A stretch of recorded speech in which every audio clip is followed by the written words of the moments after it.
Ahmedabad district cooperative bank લિમિટેડના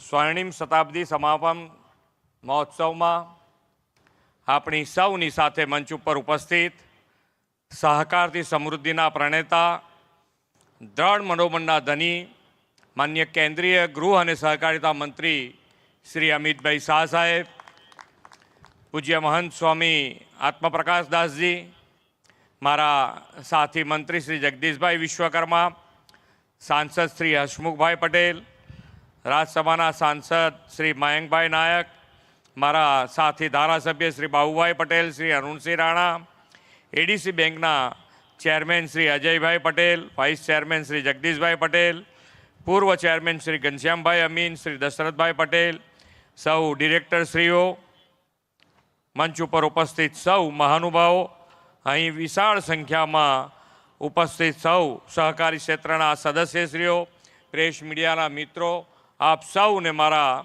નમસ્કાર. વિશ્વ નેતા અને લોકલાડીલા વડાપ્રધાન શ્રી નરેન્દ્રભાઈ મોદી અને ગાંધીનગરના જનપ્રિય સાંસદ, દેશના પ્રથમ સહકારિતા મંત્રી શ્રી અમિતભાઈ શાહ સાહેબે વિકાસની રાજનીતિ અને અંત્યોદયના ઉત્થાનનો નવો ઇતિહાસ રચ્યો છે.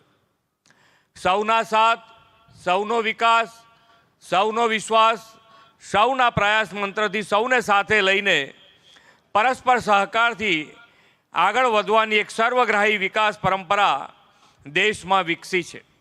આદરણીય વડાપ્રધાનશ્રીએ દેશમાં આઝાદી પછી પહેલીવાર અલાયદા સહકારિતા મંત્રાલય શરૂ કર્યું અને એ સહકારિતા મંત્રાલય આપણા અમિતભાઈ શાહ સાહેબને સોંપ્યું છે. વડાપ્રધાન શ્રી મોદી સાહેબના નેતૃત્વમાં આદરણીય શ્રી અમિતભાઈ વિકાસના દરેક ક્ષેત્રમાં, દરેક કાર્યમાં લોકોને જોડીને લોક સહકારથી વિકસિત ભારત માટે સંકલ્પબદ્ધ છે. મોદી 3.0માં ભારત વિશ્વની ત્રીજી મોટી આર્થિક સત્તા બનવાનું છે એ વાત નિશ્ચિત છે. દેશની ઇકોનોમી આ સ્થાને પહોંચાડવામાં બેન્કિંગ અને ફાઇનાન્શિયલ સેક્ટરની ભૂમિકા મહત્ત્વની હશે. બેન્કિંગ સેક્ટર, ખાસ કરીને કોઓપરેટિવ બેન્કિંગ સેક્ટરમાં 100 વર્ષથી કાર્યરત એવી એડીસી બેંકનો સ્વર્ણિમ શતાબ્દી મહોત્સવ આજે પૂર્ણ થઈ રહ્યો છે. 1925માં શરૂ થયેલી એડીસી બેંક નેશનલાઇઝ બેંકના વ્યાપ વચ્ચે પણ આગવી વિશ્વસનીયતા ધરાવતી સહકારિતા બેંક તરીકે 100 વર્ષ સફળતાથી પૂર્ણ કરીને 101મા વર્ષમાં પ્રવેશી રહી છે. એ ઐતિહાસિક બાબત છે. એડીસી બેંકને આદરણીય અમિતભાઈ સાહેબના કોઓપરેટિવ સેક્ટરના અનુભવનો લાભ અને નેતૃત્વ મળેલા છે. મોદી સાહેબના નેતૃત્વમાં 75 વર્ષ પૂર્ણ કરી દેશ આઝાદીના અમૃતકાળમાં પ્રવેશીને શતાબ્દી તરફ વિકાસ કૂચ કરી રહ્યો છે. એવા શુભક સંયોગ એડીસી બેંકમાં પણ રચાયો છે. વર્ષ 2000માં બેંકના અમૃત મહોત્સવ એટલે કે 75મા વર્ષે આદરણીય શ્રી અમિતભાઈ શાહ સાહેબે બેંકનું સુકાન સંભાળ્યું હતું. આજે તેમના માર્ગદર્શનમાં બેંક શતાબ્દી પૂર્ણ કરીને એક આગવી ઓળખ ઊભી કરી છે. આદરણીય શ્રી અમિતભાઈ સાહેબે સતત 6 વર્ષથી એનપીએ વધતા મોટી રકમના બુક લોસમાં આવી ગયેલી એડીસી બેંકને પોતાની આગવી સૂઝ, કુનેહ અને વહીવટી કુશળતાથી બેંકને પાટા પર ચઢાવેલી. વર્ષોથી ખોટમાં ચાલતી એડીસી બેંક શ્રી અમિતભાઈના નેતૃત્વમાં પ્રથમ વર્ષથી જ નફો કરતી બેંક થઈ ગઈ હતી. આદરણીય શ્રી અમિતભાઈ સાહેબ દેશના પ્રથમ સહકારિતા મંત્રી તરીકે સહકાર ક્ષેત્ર અને સહકારી બેન્કિંગ સેક્ટરમાં પણ અનેક ક્રાંતિકારી નિર્ણય લીધા છે.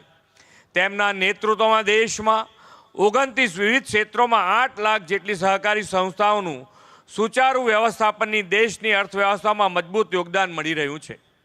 કોઓપરેટિવ બેંકને મજબૂત કરવા માટે અને લોકોને સહકારી બેંકો પ્રત્યે ભરોસો વધે તે માટે અમિતભાઈના માર્ગદર્શનમાં સહકાર મંત્રાલયે અનેક રિફોર્મ્સ કર્યા છે. પહેલાં cooperative bank reserve bank of ઇન્ડિયાના કંટ્રોલમાં નહોતી. તે અમિતભાઈના પ્રયાસોથી આરબીઆઈના નિયંત્રણ હેઠળ મૂકવામાં આવી છે. સહકારી બેંકોમાં ડિજિટલ બેન્કિંગ સેવાઓમાં વિસ્તાર કરવામાં આવ્યો છે. તેમના પ્રયાસોથી સમગ્ર દેશમાં સહકારી બેંકો પહેલાંથી વધુ સ્પર્ધાત્મક અને પારદર્શી બની છે. આજે જ્યારે એડીસી બેંક એક સદીની સફળ સફર પાર કરી રહી છે, ત્યારે આગામી 100 વર્ષ માટે નવી ટેકનોલોજીથી બેન્કિંગ સેવાઓ સુદૃઢ કરવાની નવી દિશા પણ આ બેંક અગ્રેસર રહેશે એવો મને વિશ્વાસ છે. બેંકના કર્મચારીગણની મહેનત, ગ્રાહકોનો વિશ્વાસ અને બોર્ડ ઓફ ડિરેક્ટર્સની દીર્ઘદ્રષ્ટિ આ ગૌરવશાળી સફળના સાચા સાથી છે, સહકારની તાકાત છે. આવી જ ઉર્જા અને ઉત્સાહ સાથે એડીસી બેંક શ્રી અમિતભાઈના માર્ગદર્શનમાં અને અજયભાઈના નેતૃત્વમાં વધુ નવી ઊંચાઈઓ આપશે એમાં કોઈ શંકા નથી. વડાપ્રધાન શ્રી નરેન્દ્રભાઈ મોદી સાહેબ 2047 સુધીમાં વિકસિત ભારતના નિર્માણનો કોલ આપ્યો છે.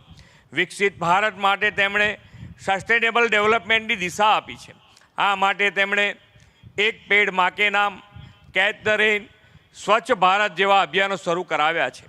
વડાપ્રધાનશ્રીના અભિયાનમાં એડીસી બેંક અને સૌ સભાસદો ઉત્સાહપૂર્વક સહભાગી થઈને વિકસિત ભારત માટે વિકસિત ગુજરાત બનાવશે એવા વિશ્વાસ સાથે વિરમું છું. ભારત માતા કી જય.